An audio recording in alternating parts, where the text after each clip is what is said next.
Hi, everyone. Thank you for joining us. Thank you, Simon, for your time. Thank you for being here. Just as a quick introduction, Simon is a good friend, an old friend of mine. He's an architectural designer. He's a researcher and an educator from Germany, whose work brings together architecture, engineering, and biology. He is now an associate professor at the UC Berkeley's College of Environmental Design, where he works in the areas of bio-inspired design, lightweight and material efficient structures, parametric design, digital fabrication, and robotic construction. For his research, Simon was recently awarded the prestigious Hellman Fellowships and Bakar Fellowship.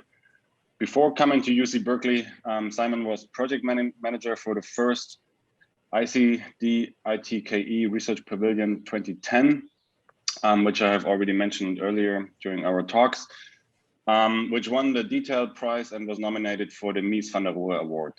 Simon has won various awards, including the Gips-Schüle-Forschungspreis, the International Bionic-Award, the Ralph Adam Cram Award, the Imre Halasz Thesis Prize, the British Institution Award, and the Pininfarina-Förder-preis.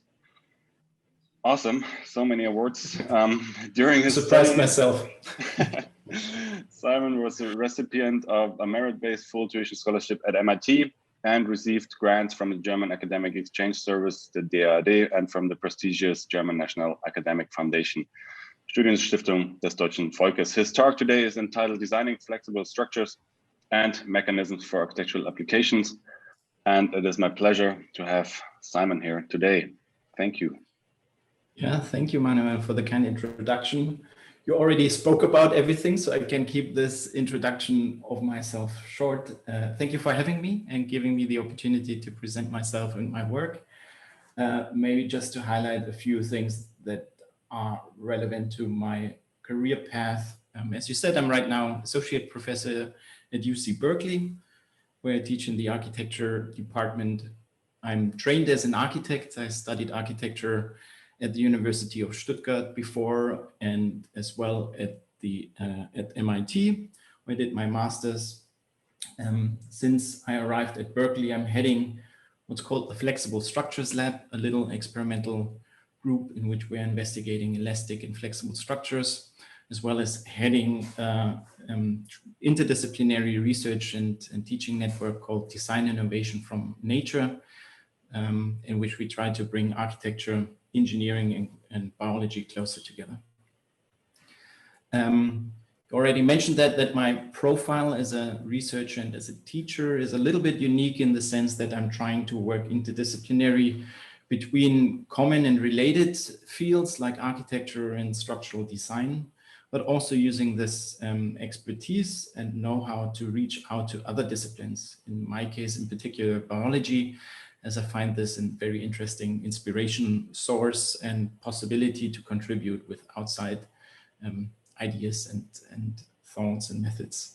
The projects that I assembled for this talk are kind of the best of the last 10 years, so some older, some newer, but they all tap into this profile working in between the fields in the sweet spots where experimentation and early stage design exercises can be really influential.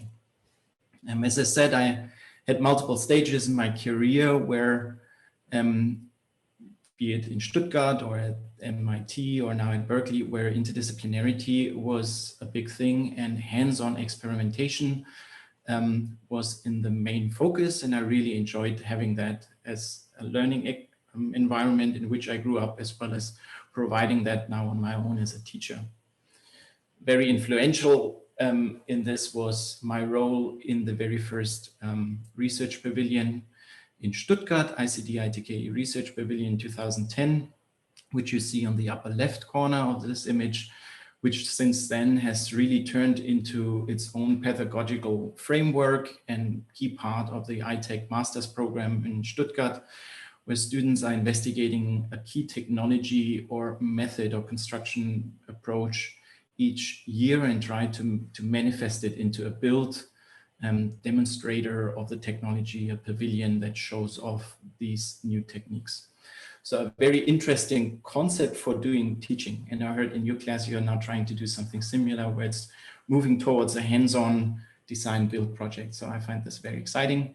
And hopefully with my slides, I can show or give some ideas or inspiration for your own work. What is in the center of my work for the last 10 years is basically the question whether we can use flexibility in architecture and build from flexible and elastic elements. And then despite having done so, can we achieve stable structures that can actually carry loads? This question is rather provocative because it's a bit contrary to what we are normally doing in engineering. If you look at the slide, you see two train stations, or one train station in one hall. Both of them are 100 years apart from each other, but they are still sharing the same structural approach and actually the same structural system, a three-hinged arch in this concept. And this is just meant to show you that the way how the underlying logic of what we design is actually very old and informed by the Industrial Revolution, when new material became available, and we, through a mathematical sense, were able to categorize structures and provide the underlying mathematical foundations to calculate stresses and forces in the structure. So what you see in this slide here is an overview of different typical structural systems, and each icon basically represents a set of knowledge that allows us, through mathematical formulas and deeper understanding, to ascertain the stresses and forces in the structure, as well as deformations that may go on. So typically when we approach a design, we would check whether our proposal is anywhere in these classifications, in these boxes, and the clearer it is in one and not overlapping with another, the easier it becomes for you to design it. Introducing change or hybrid models is actually very difficult in this very categorized approach.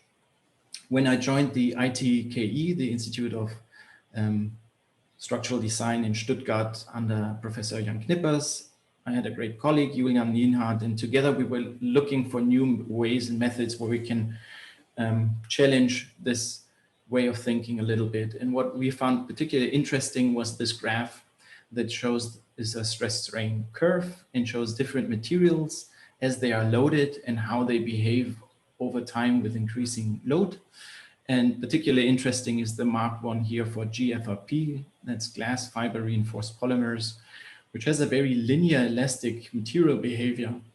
So it's combining high tensile strength with low bending stiffness, meaning you can deform a glass fiber reinforced polymer material quite a lot without actually it breaking. And in fact, you can elastically deform it and it springs back into its initial shape once you release the load on it.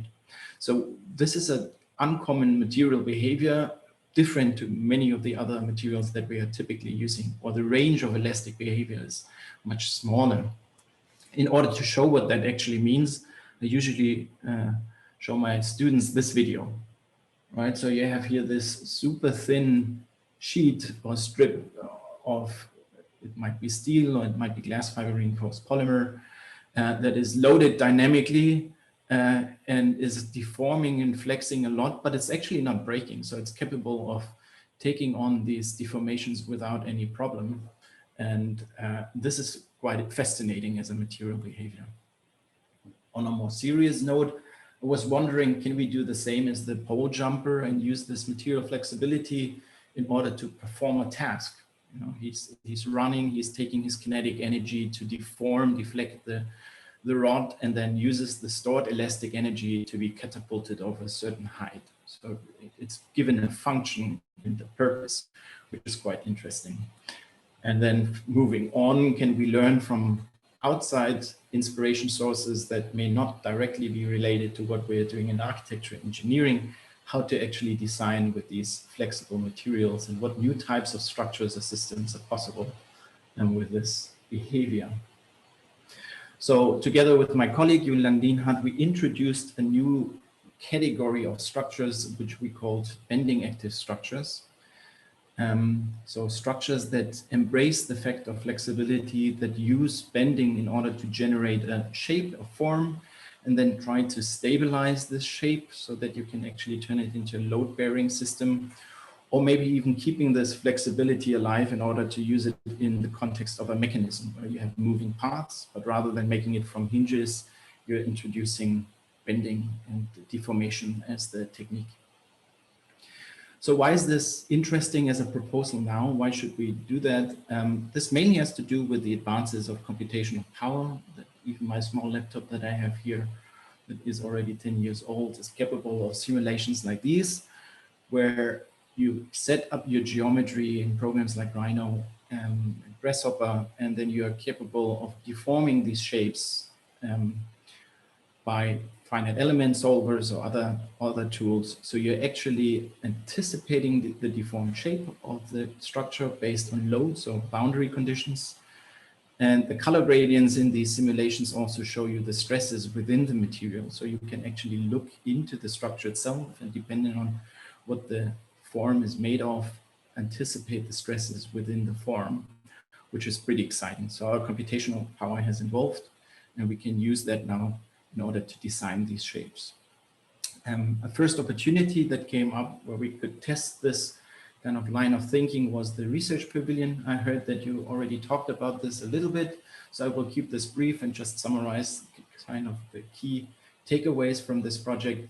First, I want to say what I found really exciting is that it was a like a project that was based on a big group collaboration, where we kind of gave up hierarchical structure. So multiple professors and the institutes were involved, multiple PhD students and multiple Master of Architecture students and industry partners all work together towards one goal. And for the future of how teaching can continue at the university, I think this is a great role model where we work towards something together rather than having like very strict hierarchical separations. It started off as a kind of studio exercise, quite similar as what you are having to do probably in the upcoming weeks. Small models that hold the potential to be the key idea for the pavilion or the installation. In this context, the students were challenged with the question, can you create a stable form out of 2, 3, 4 or multiple components that are each bent and then linked together so that they hold each other's shape? So that was the setting, and the students started with looking into strips and plates and deformed them. At the same time, on the PhD level, we were trying to synchronize our digital simulations of these bent forms and bent strips with the actual physical behavior of the material that we wanted to use. We early on made the decision, the material we want to use is plywood, 6.5 millimeter thin plywood, which is usually not considered a good sound architectural material because it's far too flexible. In our context, the flexibility was exactly what we wanted to have in order to gain the form and the structure in the first place. The underlying concept of the pavilion then was basically linking the simulations of the material behavior with geometrical, abstracted and simplified design methods in Grasshopper, and then validating that with more advanced finite element programs. Geometrically, the underlying concept was a system in which two strips are holding each other in shape, the red line and the blue line representing each a strip, and we are alternating between bent and tensile regions. So you have an arch-like shape, as you see here, where 50% of the arch is in tension and 50% of the arch is in a bend configuration. And then by manipulating the crossing points, you can kind of drive this into different shapes and forms. What's really nice about this approach is that you can make design exercises already in different materials, starting with paper models to more advanced physical and one-to-one models. Similar, you can work already in the digital realm. On the left-hand side, you see the base module, two strips linked to each other to hold each other in shape. And then on the right-hand side, the entire pavilion with 80 strips in place. This then brings in the interesting question, how do you manufacture that? So we take advantage of flexibility in the sense that we can work from planar and flat sheet material. In our context, however, the strips were too big to get them through the door and into the labs and so on. So we had to break them down somewhere where it makes sense. So the strips were broken down into smaller pieces. And then tolerances and imperfections are actually basically handled by the deformation of the material rather than considered in the joining techniques. So we could make very precise cut to shape joints. Here you see the construction of the pavilion. Everything took place within 2 weeks.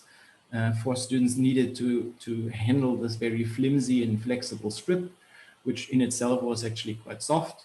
But once bent in shape and linked to the neighbor, it gains stability. And then once you closed the loop and closed the torus, the entire structure as a whole was actually rather stiff, like a pre-tensioned basket, basically. And it reached a size scale that you can actually enter the structure and spend time inside, which was quite exciting as a new kind of architectural form on campus. We used then the build structure also to make experiments on the build structure, which might be something you may want to consider as well in your project, that there is something going on after you finish the prototype or the installation. In our case, we were interested in how the structure behaves over time. Is the wood creeping and changing its shape? So we 3D scanned the pavilion and tried to capture the geometry. How far are we away from our intended geometry in the computer, and how is the geometry changing over time as the material adapts to its surroundings? What you see here on the right-hand side is a strip from the disassembled pavilion, and the strip is no longer flat. You see on the shadow on the ground that it was creeping into these deformed shapes and is no longer a flat object. So a material behavior that relates to wood as it is bent and is creeping into a curved geometry. So from an engineering perspective, that was an interesting question to investigate. Another question which we also were interested in, with so many components in place, highly redundant system, how does it react to loading? Is there a resilience to the structure that allows it to locally fail but not completely collapse as a whole? So we did some loading tests on that, and once the buckets with weight were released, the structure actually popped back into shape, which was quite surprising to us all. So moving on from this very first project that set me on a certain path of investigating bending active structures, I joined UC Berkeley 7 years ago and tried to, through different projects, investigate this a little bit further. In particular, I was interested in introducing other forms of bending and torsion into the elements, rather than just one axial bending as we had in the prior pavilion. As a first case study to investigate this further, I made this structure that you see here on the right-hand side that is inverting the process. So rather than working bottom up with the investigation of a module and the deformation of that module, we worked top down. So we defined the base surface, a target shape first, and then discretized it, separated it down into smaller components and modules that we know we can produce by bending and by coupling. In this case, it's a weaving structure where multiple plates were linked to each other on multiple layers. So it's a 4-layer woven structure out of 3 millimeter thin plywood sheets. Each of them is unique in its shape, and the whole positions are slightly different to each other. But once coupled together, once bolted to each other, they force each other into a specific bend geometry that assembled actually gains quite a lot of stability. So again, the underlying question, how can you gain at the end of the day a stable structure that is load bearing, even though you have produced it from flat parts and from flexible materials and elastic bending?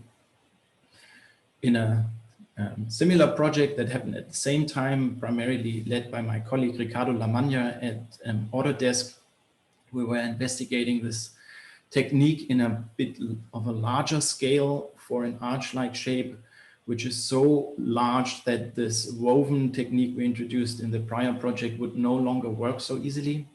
So here we instead created 2 shells that are offset from each other. You see this in the center picture. So 2 forms that gain stability through their offset, their structural height, which are coupled to each other to form a rigid sandwich-like link. So we have little spacer objects between these 2 forms that combine and force them to each other, and through that gain stability. And this entire project was basically a big exercise in how can you make a free-form curved geometry in a very simple way so that you can use simple machinery, flat-based cutting techniques to produce the parts, or saws that can, like table saws that have only specific axes of movement to produce all these unique spacer joints and linking parts. And then similarly, how does that affect the assembly process? Does the person who assembles the structure actually needs to know how it has to look like in the end, or is actually the information, the detailing already ingrained in the parts and you only have to follow the same logic of putting the parts together? But because each of them is slightly different to each other, you at the end get a double curved freeform geometry. So simple construction process that works rather quick to do then a free spanning double curved geometry. What was also a nice discovery is that we can build this, assemble it, and then take it apart and place it or put it on display somewhere else. So there's this notion of reusability of these structures, which we weren't really aware of at the beginning of the project, and which I right now find quite interesting, the reusability of structures. So coming back to the kind of general goal for my work is that I want to promote a research by making, teaching classes that are similar to my research in the sense that they try to gain knowledge by actually physical making. And you learn in the transition from small scale tests towards one-to-one scale installations, prototypes, and pavilions. And the transition steps that you need to introduce in order to push an idea from one scale to the other, or from one medium or material to the other, are actually super important. And I think there's a steep learning curve that is exciting and that I try to integrate in my classes. So I'm trying to promote these design build projects. This can start very small with playful investigations, as you can see here, where students, Andy did in a few weeks study a facade concept where he set himself the goal, can I make a modular facade that is only made out of sheet material, super thin, in this case paper, sheet material, but gains stability and an aesthetic quality by cutting and pinching and coupling sheets to each other. So he created this triangular module here, which is just produced by a cutout and then pinching this cutout together, so forcing the edges to connect to each other again and coupling them to sheets to form a stiffer module. While this sounds really easy, it's actually not that easy from a design perspective, because you don't know at the beginning what you get at the end. So you need to use computational tools to ascertain and predict what types of shapes are resulting from your action of cutting and bending.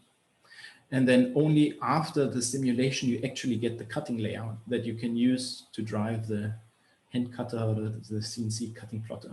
So there's a sequence of steps that you need to follow that integrate or that take you advantage of the computer and the simulation methods to then come out with a cutting pattern. So quite similar to fashion design and tailoring clothes, where you don't know at the beginning how the cutting layout looks like. You need to work on the model, on the mannequin, or create the shapes in place and then make them flat again to see how the pattern look like. And then putting this in context, another group in the same class asked themselves the question, can we use this technique to create furniture where we at the end of the day get a chair or a bench or chaise lounge that is actually capable of carrying a person, despite the fact that the layers themselves are only like 1.6 millimeter thin.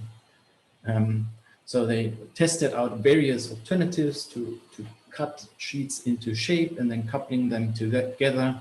And then for me, the exciting step is that the transition into one-to-one scale and building this prototype in real is actually not that big. So the students can actually get their hands dirty and test out their assumptions beforehand. And we ended up having this flexible chair, which was a bit too flexible, but actually it was also quite interesting to sit on and see how then the form adapts to your body weight and conforms to your shape and so on.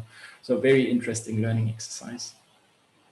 More research related and more pragmatically thought to other students, Andreas and Nicola, investigated this structure, or like these sets of structures where again the target geometry was the driver. Can we make dome-like synclastic and anticlastic shapes, but break them into smaller bits and pieces that can be described quite easily. So you see here on the left-hand side, everything is basically resolved through 4 different shapes that we are coupling together, and bending in this case is also used as a fastening technique.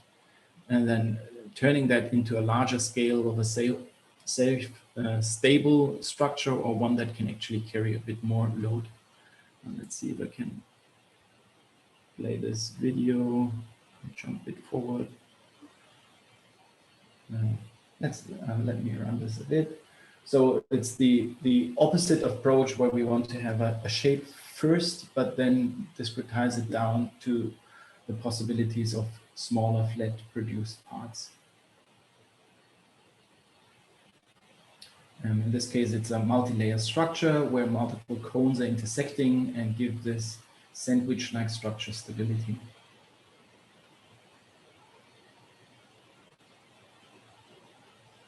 And then maybe the most interesting part in this is breaking the structure down into individual components and fully automating the technique to create the joinery for it. So taking advantage of parametric modeling in this context. And at the end of the day, fabrication being uncomplicated because it's primarily 2D based. All right. Following up on that, I got the opportunity at Berkeley to head a master's program that we have here, a post-professional degree master's program called MAD, or at that time it was called Studio One. And it's a 1-year design program. And I was teaching that for 2 years. And in the focus of the 2 years where I taught it was on bio-inspired fabrication. And for that, we had a small group of 10 to 12 students, took multiple field trips to manufacturers and professionals nearby to learn about fabrication techniques and materials. In particular, composite structures was the focus at the time, as well as going to biologists and learning about biological structures, how plants create their forms and generate stability, as well as insects as possible role models. Each student worked then in smaller groups and was asked to pick a biological role model and investigate how they gain stability and how their structure and form is kind of playing together with each other. One interesting project that came out of it was role models where the sandwich-like structures from the banana leaves that are coupling multiple shell-like elements to each other to gain stability, and the interesting use of double curvature in the pitcher plants as an inspiration source. Then at the end of the class, the students were asked to take this knowledge and propose a structure that could be built on campus, be a display for the botanical garden for some plants, or a greenhouse that could stand in the courtyard of our university building. And the vision that the students created was this. Unfortunately, we ran out a bit of time and were only able to produce a little segment of it, but that was still interesting. The underlying concept that we tried to investigate here is, can we fundamentally and radically reduce down the number of parts that I showed in comparison to the structures before? So fewer parts and a more shell-like shape. So can we build this dome-like shape or shell from just a few strips? I think seven or eight strips in total that were cut into a certain geometry and then coupled together to get this final form. Investigating whether the structure on its own is already stable enough, which it wasn't, because we're using very thin 2 millimeter thin composite sheets. So then learning from the biological role models, how can we stiffen this up and make it stronger? Learning how sandwich structures with corrugations and density variations could actually provide stability in a system like that. So it's a multi-layered thin sheet structure that we produced and then simulating that with the most curved outer strip, testing whether that one is stable enough to carry the loads, and it was. And then the exciting part was, can we produce this? Can we take the machinery available to us to make forms like that? In our context, that was a 4-axis hot wire cutter with a 6-meter length, operating length. So we cut giant styrofoam blocks to create formwork for our lamination process. And in the process, the students learn to use digital tools to drive these machines and to create the G-code basically for the hot wire cutter. And then creating the raw form of styrofoam strips, which we used to laminate into. And the lamination process happened flat again. So we made giant sheets of glass fiber reinforced polymer with a very thin thickness, 1.5 millimeter thick glass fiber strips that we picked up while they were still curing in wet, and then pressed them into shape with the styrofoam blocks to give them the distinct corrugation that they needed in order to be assembled together into the strip that we wanted to produce. The key idea or innovation is that we build a sandwich from different layers. We bend each layer separately, and then once in shape, we couple them together. So it changes the logic in the final state where it is a sandwich, a curved sandwich, because it's then each layer is acting to each other. And that was actually quite interesting. We were able to produce one strip of this pavilion in the time that we had. However, we were a little unsatisfied that it was not the entire pavilion. So for the year after, we tried to push this further to actually make the final thing. Here, the role model that the students found, and I found really exciting as well, is the skeleton that some cacti have. So cacti are storing water in their tissue, and some of them have actually a skeleton inside, which is woody and remains even if the cactus dies and the tissue rots away. Then you can harvest this skeleton.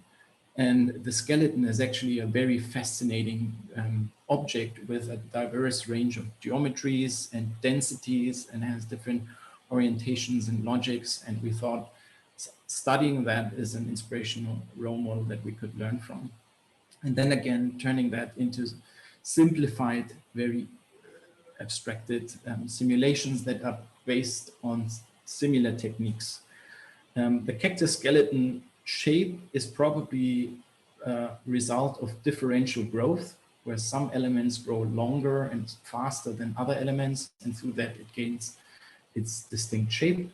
And we tried to copy that based on growth simulation as well as just bending simulations.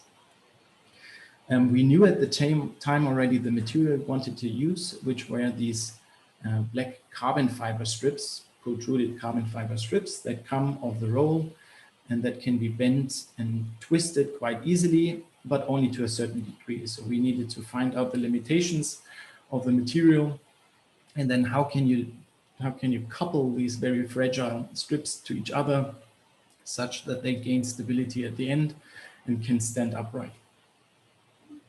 These are pictures of the final pavilion that we designed, where the key goal was to gain height. So in this case, we wanted to give these very lightweight, thin strip materials the possibility to gain a specific height, coupling them together and turning a bench into this spatial structure that had a presence in the courtyard it was standing in. And the students being really proud of having accomplished the final goal of building the entire thing.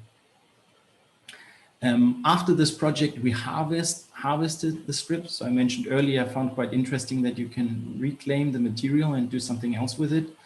And we used the strips again in the context of a hybrid grid shell, which is then more again on the research side, and something I'm exploring now these days. We built a first prototype that you see in this image. So the left-hand side shows you the grid shell made of carbon fiber strips, super thin, flexible strips that by being coupled to each other, forced to each other, they gain a certain stability. And the question we ask in this project is this bending active structure strong enough to carry significant higher loads that will be applied to it. In this context, concrete, the weight of concrete. So can this structure act as a formwork for a concrete shell? And so we built the formwork out of bending active, as a bending active structure first, then cast concrete strips on the ground, flat on the ground. And while they were curing, so while the concrete was still liquid and somewhat wet and drapeable, we draped the concrete strips on top of this formwork. The concrete then hardened out and created a bond with the formwork, so they two merged together, or not merged together, but coupled together, resulting in a hybrid structure, concrete carbon hybrid structure, which was quite strong and, to our own surprise, showed a very interesting behavior. So here the two base materials, the carbon fiber comes as a roll, basically unlimited length from the fabrication process, but in a given width. And on the right hand side, you see the concrete that we used. So pretty standard rapid setting mortar with a tensile reinforcement in it. The shape is also quite easily done as geodesic lines on a given surface, creating this very lightweight formwork. So 11 kilos, like one person was easily able to carry the entire formwork if it weren't so big. So two people were carrying this around, making sure that the shape stays within the limitations that the material, the carbon fiber strips, were giving us, and then putting the concrete on top of it. Here in this image, you see little nails on the carbon fiber strips, so they punctured into the concrete and created a shear connection between the two materials that made it possible for the two to act together.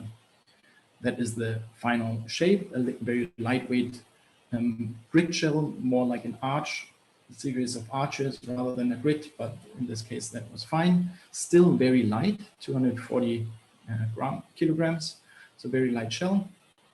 And then stabilizing or simulating the stability of the structure.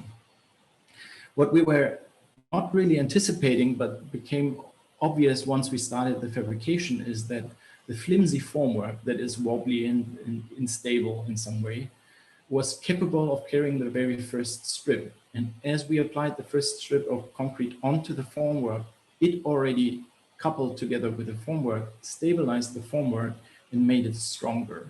So the more strips we were adding, the stronger our formwork got. And that allowed us to start from a very soft, flexible formwork at the start, and then get higher and higher in loading because the formwork got stronger. And that's an interesting thing that we are right now investigating further in follow-up projects. We made a rudimentary loading test by allowing a student to stand on top, and then 2 and 3 and 4. And at the end, 8 students were able to stand on top of the structure.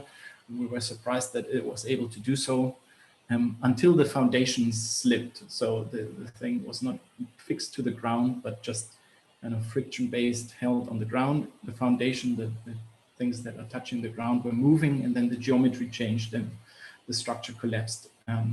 Once the concrete was removed, the formwork, however, popped back into its shape. So also an interesting behavior. So that was quite promising and showed us that there is more potential in this idea. And right now we are investigating this as a fully automated process where the concrete application is no longer done by hand, but by machines, and the structure is used in the function of a lightweight roof. Cannot show pictures of that right now, but in the future this is coming up. All right, I want to quickly run over a few more things before closing. Some pictures of my PhD where I asked a similar question as before of flexibility, but in the context of kinetic structures, so movable systems. And again, I stumbled over like preconceptions that we have when designing those, that usually when we make something movable or multifunctional, we are choosing different materials, and we are usually separating it into different parts that we are linking together with joints to create a system that works together. And again, this is based on the way how we start thinking from the Industrial Revolution and how we consider machines and mechanisms that are capable of linking these parts to a higher order and performing a function. And these mechanisms are present everywhere in everything we design, even up to today, and even in high-tech structures like airplanes and so on. We still have the same underlying concepts, like a 4-bar hinge, for instance, that is already 100 years old and older. And the same is true for architecture as well. So you have hinges and rigid parts also in architecture when it comes to making mechanisms and moving structures. And this is different and challenged a bit by newer ideas right now that embrace flexibilities, like examples from microelectronics, where the size scale is so small that you cannot longer work with rigid parts and distinct hinges because you cannot produce the hinge anymore. It's too small. Or in applications like space design, where the size scale is bigger, but the weight limitations are so strong that you are so demanding that you cannot work with heavy rigid parts and hinges. So instead they are using flexibility. And in the context of my PhD, I was investigating whether we can learn anything from nature regarding flexible mechanisms, in particular plant movements, as they show a wide variety of motion principles and deformation principles that are reliant only on material flexibility rather than rigid parts and hinges. We had our first research project between the University of Freiburg, Stuttgart, and the ITV Textile Research Institution in southern Germany, where we investigated one plant and looked into the mechanism in one plant and tried to understand it. In this case, the Strelitzia reginae, the bird of paradise flower. This plant has a very interesting pollination mechanism, which is primarily triggered by birds and lizards that land on this blue perch-like structure in order to get nectar that is at the end of this perch. And as they are sitting down and apply their body weight to the structure, it's bending down and it's opening up. So if you put a weight on the right-hand side of the structure, you bend it down, it's flexing down and it's opening up and releasing the pollen that is attached to the bird and is pollinating another plant, as well as opening up the containment for the nectar where the bird gets the nectar. So two motions are coupled to each other, bending and sideways flapping and opening, which we found interesting. We tried to investigate this mechanism. In the lower row, you see a sequence of physical models that show the mechanism in action. There's a stiffer wooden rod element and a softer lamina attached to it. When you bend the wooden stick, the lamina flips to the side. So bending in one axis is forcing a sideways flapping of another object in another axis. So this principle is interesting. It's known to engineers as a failure mode, lateral torsion or buckling, and has a negative connotation. It's a failure that you should avoid normally. But the plant doesn't have this notion of failure modes and things you need to avoid. It's just using a physical effect. And that was fascinating and eye-opening for us. And then my part that I tried to contribute is investigating whether we can use this hingeless flexible mechanism in the context of architecture, in particular in the context of shading screens that can be applied to the facade. That by triggering a bending deflection of the center rib, you create this sideways flapping of the lamellas to the left and to the right. Simulating that on the computer, how much energy do you need to put into the system to trigger it, to allow it to move? Can you go into the material itself to stiffen out regions and avoid local stress concentrations, and then apply that into a vision for architecture? I'm coming back to that a little later. Just want to show that once we introduced this pipeline of thinking and investigation, we were able to investigate other plants and role models as well. In this case, for instance, the Aldrovanda underwater trap that uses, again, a local bending of one element to force a sideways flapping of two adjacent lobes or wings, and in a very swift movement is capable of capturing prey, all triggered by a local deformation. And can you take this, abstract it, simplify it in other means, for instance, curved folding, to see how effective this mechanism is, how sensible is it to geometrical changes or changes of actuation. Can you then simulate that again in our software? And studies that were done when I left the institute were trying to bring this into a material. So here in this case, a trimatic actuation for forcing this curved folding to move. And then colleagues of mine, Axel Körner and others, were taking this along to larger scale, much more professional installations of kinetic facade elements. Let's see if I can play this video. I cannot. Let's jump over that. So I also looked into some other plans that were driving deformation and the mechanism by growth or expansion. In this case, the opening of the lily flower, where local zones, in this case, the edges of the petal, are expanding just a little bit, but this expansion is enough to force the entire flower, the entire structure to open up. So can we learn from that there is local differential growth or expansion happening? And how sensible, again, is this mechanism to geometrical conditions of being in place in a more or less curved structure? Does that have better or less good results if the curvature is higher versus a curvature that is lower, all driven with the same mechanism of something that is elongating just by 5%? And can you use this in an architectural context? So I want to end with some images where I started investigating how this could be put into context in architecture. One thing that I found particularly interesting was that these mechanisms can be applied to double curved surfaces. So they can be used as a population of these surfaces, and they remain functional even if I'm scaling the mechanism up or down or distorting the shape of the module, which is unusual and different to what we are normally used to. So if we have kinetic systems in architecture, for instance, shading devices, they, as you see on the right-hand side, they are usually dependent on constant boundary conditions. You want to apply them on a flat plane, or at least have rail curves on the sides that stay constant and do not change their shape. And if you force these systems to irregular geometries, like on this spherical object, you are basically only able to do it with more and more mechanical complexity. And at some point, your machinery gets so complicated and prone to failure that you even have to put it inside of the building, behind the facade, where it's far less effective just to protect it against the environment. On the contrary, the systems that I showed can be kind of adapted to these irregular geometries, and they stay operational even if each of these modules has a different shape or size. The mechanism itself is not affected by it.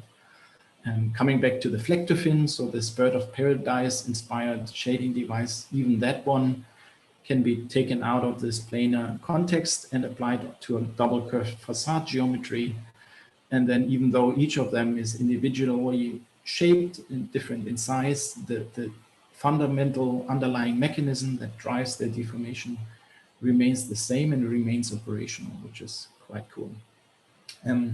While we were doing this and ending on this project, how far is this from reality? We had this very lucky coincidence that while we were doing the space research, my professor and doctoral supervisor was asked by Soma Architects in Austria, just won a competition with this rendering, whether we could help or advise, consult on a project where they proposed this kinetic facade for the main building at the expo in South Korea with a gill-like, so fish-like opening sequence. And they asked us whether our flectofin mechanism, the one derived from the plant, could be applied to that facade. And we made early test studies and realized, yes, it can be applied. It actually stays functional even now that these lamellas are 12 meter high, so 3-floor high building elements. So it would work, but it looks very different to what they proposed in their early design sketches and renderings. So at the end of the day, the mechanism that was used was slightly different, shown here, strips that are pinned down on 2 corners and punched in at 2 other corners, done by Knippers Hellweg, so the engineering office of my supervisor. but it was using the techniques and the methods of simulation that we investigated for abstracting the plant movement, which was quite unique. The fins were then actually produced by Hyundai as the main contractor in South Korea. Here you see everything is hand laminated on a formwork and then put into place. This is a video that is unfortunately not playing, but let's see. Maybe I can still get it to play. Can you see that? So there are, can you see this? Does that work? Yes, okay. So there are two fins, the biggest and the smallest fins on a rack, and one individual motor at the corner is pushing the corner up and forces this deflection of this gigantic large object, 12-meter high. So a single actuation, very simple dumb motor of pushing a point up and down can actually force this deformation. And then this is put into place. So the entire pavilion had, I think, 100 of these lamellas in different sizes. And they were opening at constant rate during the day in various sequences, one after the other, or as groups or in waves. And were quite spectacular actually to look at when you were there in person, because it was a motion that was unusual and unfamiliar to us humans, because it was not based on a rotation axis. It's not like a door that swings open where you can predict easily what will happen. Here, these strips were kind of buckling out of plane and twisting in space, which created a very alien-like motion sequence that was fascinating for the spectator. What you see here is actually real life. There's also a jogger or someone walking down on the street. So they were able to quickly open and close this facade with these flexible hingeless components. And with that, I'm ending, and I hope you enjoyed the lecture, and I'm happy to answer the questions that you may have.